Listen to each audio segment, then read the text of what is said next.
ഇപ്പോൾ എന്നോടൊപ്പം CPM നേതാവ് ശ്രീ KT കുഞ്ഞിക്കണ്ണനും ഒപ്പം സാമൂഹ്യ നിരീക്ഷകൻ ശ്രീ ഹമീദ് ചേന്നമംഗലൂരും കൂടിയുണ്ട്. ശ്രീ KT കുഞ്ഞിക്കണ്ണൻ, കൊടിയത്തൂരിലെ UDF വേദിയിൽ നിന്നുള്ള ദൃശ്യങ്ങളാണ് നമ്മളിപ്പോൾ സ്ക്രീനിൽ കാണിച്ചുകൊണ്ടിരിക്കുന്നത്. വെൽഫെയർ പാർട്ടി നേതാവ് KP അസ്ലത്തിന് UDFന്റെ കൺവെൻഷനിൽ എന്താണ് കാര്യം എന്നതാണ് പ്രധാന ചോദ്യം. കാരണം അവരുമായി ഒരു ബന്ധവും ഇല്ലെന്നാണ് UDF പരസ്യമായി തന്നെ പറഞ്ഞിട്ടുള്ളത്. ഇത്തവണ രഹസ്യമായോ പരസ്യമായോ വെൽഫെയർ പാർട്ടിയുമായി ബന്ധമില്ല എന്നതാണ്. കൊടിയത്തൂരിലേത് ഒരൊറ്റപ്പെട്ട സംഭവമായി അങ്ങ് കാണുന്നുണ്ടോ, അതോ മറിച്ച് അവരുടെ പിന്തുണയുണ്ട് എന്ന് പരസ്യമായി പോലും പറയാനാവാത്ത തരത്തിൽ രഹസ്യമായൊരു ബാന്ധവം കേരളത്തിൽ ഉടനീളം, പ്രത്യേകിച്ച് വടക്കൻ കേരളത്തിൽ ഉണ്ടെന്നാണോ? തീർച്ചയായിട്ടും ഇടതുപക്ഷ ജനാധിപത്യ മുന്നണിക്കെതിരായിട്ട് പൊളിറ്റിക്കലായ യാതൊരുവിധ പ്രശ്നങ്ങളും വികസനപരമോ ക്ഷേമോന്മുഖവുമായ യാതൊരു വിമർശനങ്ങളും ഉന്നയിക്കാൻ കഴിയാതെ വന്ന സാഹചര്യത്തിൽ കേരളത്തിലെ വർഗീയ ശക്തികളെ കൂട്ടുപിടിക്കുക എന്ന ഒരു രാഷ്ട്രീയ അജണ്ടയിലേക്ക് VD സതീശന്റെ നേതൃത്വത്തിലുള്ള UDF എത്തപ്പെട്ടിട്ട് കഴിഞ്ഞ കുറെ കാലമായി. അത് പരസ്യമാണോ രഹസ്യമാണോ എന്ന് ചർച്ചയൊന്നുമില്ല. ഞാൻ കോഴിക്കോട് നിന്നാണ് നിങ്ങളോട് ഇപ്പോൾ സംസാരിക്കുന്നത്. കോഴിക്കോട് ജില്ലയിലെ കുന്നുമ്മൽ പഞ്ചായത്തിലെ മരുതോങ്കര ബ്ലോക്ക് ഡിവിഷനിലെ അവിടെയുള്ള സീറ്റ് ഒഴിച്ചിട്ടിരിക്കുകയാണ്. ആർക്ക് വേണ്ടി? വെൽഫെയറുമായിട്ട് നമ്മൾ ചർച്ച നടത്തിക്കൊണ്ടിരിക്കുകയാണ്. അവർക്ക് കൊടുക്കേണ്ടി വരുമെന്ന് Kozhikode DCC president mister Praveen കുമാറിന് KPCC അംഗമായിരിക്കുന്ന മിസ്റ്റർ ജെയിംസ് നൽകിയ വോയിസ് ക്ലിപ്പ് പുറത്തു വന്നിട്ട് ചില ചാനലുകൾ പുറത്തു കൊണ്ടുവന്നിട്ട് കുറച്ച് ദിവസമായിട്ടുള്ളൂ. മിനിഞ്ഞാന്നാണ് അത് പുറത്തു വന്നത്. ഇപ്പോ കോഴിക്കോട് ജില്ലയെ സംബന്ധിച്ചിടത്തോളം പരസ്യമായി തന്നെ എല്ലാ സ്ഥലങ്ങളിലും ജമാഅത്ത് ഇസ്ലാമിയുമായിട്ട് അവരുടെ രാഷ്ട്രീയ മുഖമായിട്ടുള്ള വെൽഫെയർ പാർട്ടിയുമായിട്ട് UDF സഖ്യത്തിലാണ്.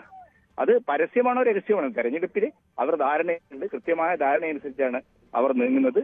അത് എന്താണ് ഈ വളരെ അപകടകരമായി ഇന്ന് മതനിരപേക്ഷത, ഭൂരിപക്ഷ വർഗീയത ഉയർത്തുന്ന ഭീഷണിക്ക് കീഴിൽ ദേശീയാധികാര ഹിന്ദുത്വ ശക്തികൾ കൈകാര്യം ചെയ്യുന്ന ഒരു സാഹചര്യത്തിൽ വലിയ രീതിയിൽ വെല്ലുവിളിക്കപ്പെടുമ്പോൾ മതനിരപേക്ഷമായ ജനാധിപത്യ കക്ഷികളുടെ വിശാലമായ കൂട്ടായ്മ ഉണ്ടാകണമെന്നാണ് ഇന്ത്യ മുന്നണി ഉൾപ്പെടെ ഉദ്ദേശിക്കുന്നത്. അങ്ങനെയുള്ള ഒരു സന്ദർഭത്തിൽ കേരളം പോലൊരു സമൂഹത്തിനകത്ത് മൈനോറിറ്റി കമ്മ്യൂണലിസവുമായിട്ട് ഇവർ നടത്തുന്ന സന്ധി, ഇവർ ചെയ്യുന്ന ഈ കൂട്ടുകെട്ട് വളരെ അപകടകരമായി കോൺഗ്രസിന്റെ ദേശീയ നയത്തിന് തന്നെ വിരുദ്ധമായിട്ടുള്ളതാണ്. പക്ഷെ കോൺഗ്രസിനെ സംബന്ധിച്ചിടത്തോളം നമ്മൾ ചരിത്രപരമായി പരിശോധിക്കുമ്പോൾ നമുക്ക് എല്ലാവർക്കും അറിയാം, എല്ലാ കാലത്തും അവര് ന്യൂനപക്ഷ വർഗീയതയായാലും ഭൂരിപക്ഷ വർഗീയതയായാലും ആ വർഗീയ ശക്തികളുമായിട്ട് കൂട്ടുകൂടിയിട്ടുള്ള വളരെ കുൽസിതമായ ഒരു രാഷ്ട്രീയ ചരിത്രം അവർക്കുണ്ട്. അതിന്റെ ഇരയായിട്ട് സ്വന്തം ജീവൻ നഷ്ടപ്പെടേണ്ടി വന്ന ഒരാളാണ് ശ്രീമതി ഇന്ദിരാഗാന്ധി. ഖാലിസ്ഥാൻ തീവ്രവാദവുമായിട്ട് കൂടി കുൽദീപ് നെയ്യറെ പോലുള്ള വിഖ്യാതരായ പത്രപ്രവർത്തകർ, മുതിർന്ന പത്രപ്രവർത്തകർ ഇന്ദിരാഗാന്ധിയോട് ചോദിച്ചിട്ടുണ്ട്, എന്ത് വെച്ചിട്ടാണ് നിങ്ങൾ ഈ ബിന്ദർമാലയെ പോലുള്ള തീവ്രവാദികളെ ഡൽഹിയിൽ ക്ഷണിച്ചുകൊണ്ടുവരുന്നത്, അവർക്ക് ഔദ്യോഗിക വിരുന്ന് കൊടുക്കുന്നത്? അപ്പൊ ഇന്ദിരാഗാന്ധി പറഞ്ഞ എന്താണ്? അവർ സാത്വികരായ സന്യാസിമാർ മാത്രമാണ്, അവർക്ക് പൊളിറ്റിക്സ് ഒന്നുമില്ല എന്നാണ്. അതേ രീതിയിലാണ് കൂടെ കോൺഗ്രസ് നേതാക്കൾ എന്ത് ചെയ്യുന്നത്? മതരാഷ്ട്രവാദം പറയുന്ന മൗദൂദിസ്റ്റുകളെ വളരെ വിധ്വംസകമായ ഒരു രാഷ്ട്രീയത്തിൽ നിന്ന് ബംഗ്ലാദേശിലും പാകിസ്ഥാനിലും നമ്മുടെ കാശ്മീർ താഴ്വരയിലും ഒക്കെ നിരന്തരമായ വിധ്വംസക പ്രവർത്തനങ്ങൾക്ക് നേതൃത്വം കൊടുക്കുന്ന ഒരു സംഘടനയെ കേരളത്തിൽ ന്യായീകരിച്ചു. ശ്രീ KT കുഞ്ഞിക്കണ്ണൻ, എപ്പോഴാണ് ഈ വെൽഫെയർ പാർട്ടി ഇത്ര മോശക്കാരായത്? CPM എന്നൊരു മറുചോദ്യം അവരുന്നയിക്കും. കാരണം വെൽഫെയർ പാർട്ടിയുടെ പിന്തുണ CPM സ്വീകരിച്ചിട്ടുണ്ട്, ഇല്ലെന്ന് അങ്ങേക്ക് പറയാനാവും. വെൽഫെയർ പാർട്ടിയുടെ പിന്തുണ CPM സ്വീകരിച്ചിട്ടുണ്ട് എന്നുള്ളത് വസ്തുതാപരമല്ല. കാരണം അവര് ഇന്ത്യയിലെ സാമ്രാജ്യത്വം, അമേരിക്കൻ മൂലധന താല്പര്യങ്ങൾ, അതുമായി ബന്ധപ്പെട്ട ആണവ കരാർ, ഇതിലൊക്കെ അവർ നിലപാടെടുത്തുകൊണ്ട് അവർ പലയിടത്തും CPM സ്ഥാനാർത്ഥികൾക്ക് പിന്തുണ നൽകിയിട്ടുണ്ട്. അങ്ങനെ പിന്തുണ നൽകുമ്പോൾ 2009 തെരഞ്ഞെടുപ്പിൽ ന്യൂക്ലിയർ കരാർ, അമേരിക്കൻ ആണവ കരാർ ഏറ്റവും വിവാദപരമായി ചർച്ച ചെയ്യപ്പെട്ട ഒരു തെരഞ്ഞെടുപ്പായിരുന്നു. ആ തെരഞ്ഞെടുപ്പിൽ അവര് വയനാട് നിയോജക മണ്ഡലത്തിൽ പരസ്യമായിട്ട് ഷാനവാസിന് വേണ്ടി രംഗത്ത് വന്നു. ശശി തരൂരിന് വേണ്ടി അവർ തിരുവനന്തപുരത്ത് ഭയങ്കര ക്യാമ്പയിൻ നടത്തി. എന്ന് പറഞ്ഞു കഴിഞ്ഞാൽ അവർ എപ്പോഴും എന്താണ്, അവരുടേതായ താല്പര്യങ്ങൾക്ക് വേണ്ടി പല നിലപാട് സ്വീകരിക്കും. CPM ഇടതുപക്ഷ ജനാധിപത്യത്തിനോ അവരുമായിട്ടൊരു രാഷ്ട്രീയ ധാരണ ഉണ്ടാക്കിയിട്ടില്ല. എന്നാൽ അവർ പിന്തുണ നൽകിയിട്ടുണ്ട്. ആ പിന്തുണ തെരഞ്ഞെടുപ്പിന്റെ ഘട്ടത്തിൽ CPM നിരസിച്ചില്ല എന്നുള്ളതൊരു യാഥാർത്ഥ്യമാണ്. പക്ഷെ നമ്മൾ കാണേണ്ടത് ഇന്നത്തെ അപകടകരമായ മാനങ്ങളിലേക്ക് ഒരു വിധ്വംസക അജണ്ടയിൽ നിന്ന് ന്യൂനപക്ഷ ധ്രുവീകരണം പോലെ തന്നെ കേരളീയ സമൂഹത്തിൽ ന്യൂനപക്ഷ ധ്രുവീകരണം ഉണ്ടാക്കുക എന്ന ഒരു പൊളിറ്റിക്കൽ ഇസ്ലാമി അജണ്ടയിൽ നിന്ന് അവർ നീങ്ങുന്ന ഒരു സന്ദർഭത്തിൽ അവർക്ക് ഒരു നോർമലൈസേഷൻ, സാധാരണ ഒരു രാഷ്ട്രീയ കക്ഷിയെ പോലെ ഒരു അംഗീകാരം ഉണ്ടായി കൊടുക്കുന്ന നടപടിയാണ് UDF സ്വീകരിക്കുന്നത്. അതിന് നേതൃത്വം നടക്കുന്ന കോൺഗ്രസ് സ്വീകരിക്കുന്നത്.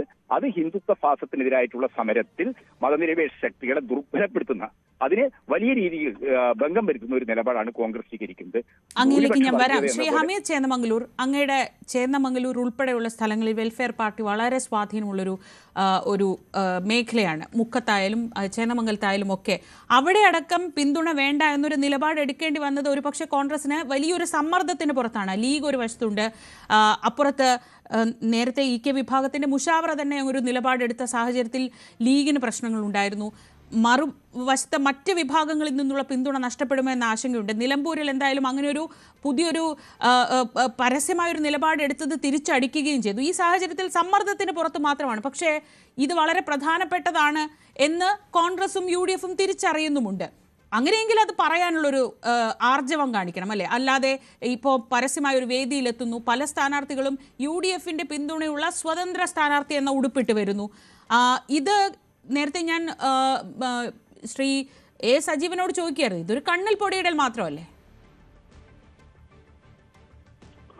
കോൺഗ്രസിനെ സംബന്ധിച്ചിടത്തോളം അവർക്ക് വെൽഫെയർ പാർട്ടിയുടെ സഹായം മലബാർ മേഖലയിൽ ആവശ്യമാണ്. ഇതേ വെൽഫെയർ പാർട്ടി അല്ലെങ്കിൽ ജമാഅത്തെ ഇസ്ലാമിയുടെ സഹായം ആവശ്യം ഉണ്ടായിരുന്ന സമയത്ത് LDFും അത് തന്നെ ചെയ്തിട്ടുണ്ട്. ഇക്കാര്യത്തിൽ എന്റെ വീക്ഷണത്തിൽ UDFും LDFും തമ്മിൽ വലിയ വ്യത്യാസമൊന്നുമില്ല.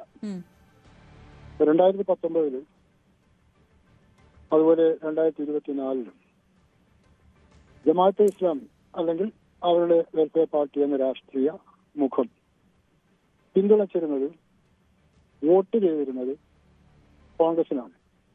അത് പരസ്യമായിട്ട് അവർ പിന്തുണ പ്രഖ്യാപിച്ചോ ഇല്ലയോ എന്നതല്ല പ്രശ്നം.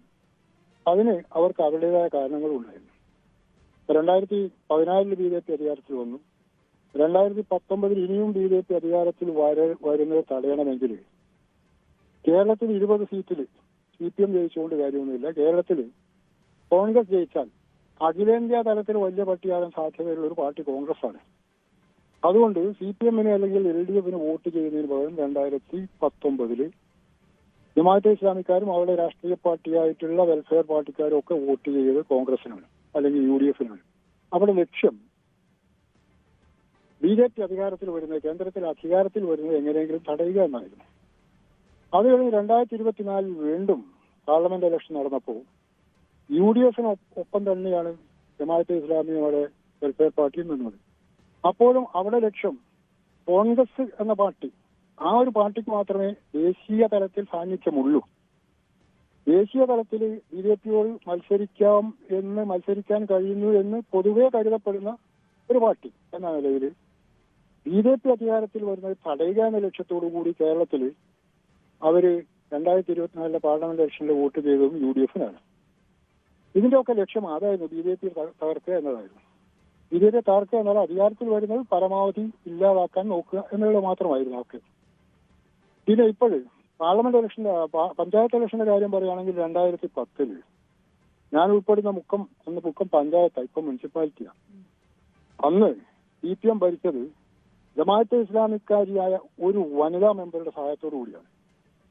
ആ ഒരു വനിതാ മെമ്പറുടെ സഹായമില്ലെങ്കിൽ അന്ന് LDFന് ഭൂരിപക്ഷമില്ല മുക്കം പഞ്ചായത്തിൽ. അങ്ങനെ ഒരേ ഒരു സീറ്റ് ഉണ്ടായിരുന്ന ജമാഅത്തെ ഇസ്ലാമിയെ കൂട്ടുപിടിച്ചാണ് 2010 മുക്കം പഞ്ചായത്ത് ഉൾപ്പെടെ വേറെ ചില പഞ്ചായത്തുകളിലൊക്കെ LDF ഭരിച്ചത്. ഇതുകൊണ്ട് ആർക്കാണ് നേട്ടം ഉണ്ടായത്? 2010 ജമാഅത്തെ ഇസ്ലാമിയെ കൂട്ടുപിടിച്ചതുകൊണ്ട് CPMന് നേട്ടം ഉണ്ടായിട്ടില്ല. അവരുടെ അണികൾ വളർന്നിട്ടില്ല, അവരുടെ അടിത്തറ വളർന്നിട്ടില്ല. അതേസമയം ജമാഅത്തെ ഇസ്ലാമിയുടെ അടിത്തറ എന്റെ ചേന്നമംഗലൂരിലും മുക്കം പഞ്ചായത്തിലും കാരശ്ശേരി പഞ്ചായത്തിലും അതുപോലെ കൊടിയത്തൂർ പഞ്ചായത്തിലും മാത്രമല്ല മലപ്പുറത്തുള്ള പല സ്ഥലങ്ങളിലും അവരുടെ അടിത്തറ പകർന്നു. എങ്ങനെ? CPM ഇവരെ കൂട്ടുപിടിച്ച് ഭരിച്ചതുകൊണ്ട്. അപ്പൊ ഈ കാര്യത്തിൽ CPMും UDFും തമ്മിൽ വലിയ വ്യത്യാസമുണ്ട് എന്ന് ഞാൻ വിചാരിക്കുന്നില്ല. ഇപ്പോഴെന്താണ്? പിന്നെ ജമാഅത്തെ ഇസ്ലാമിയെ സംബന്ധിച്ചിടത്തോളം ഈ കഴിഞ്ഞ കുറച്ചു കാലമായിട്ട് CPM ജമാഅത്തെ ഇസ്ലാമിയെ നിശിതമായിട്ട് വിമർശിച്ചു പോരുന്നുണ്ട്.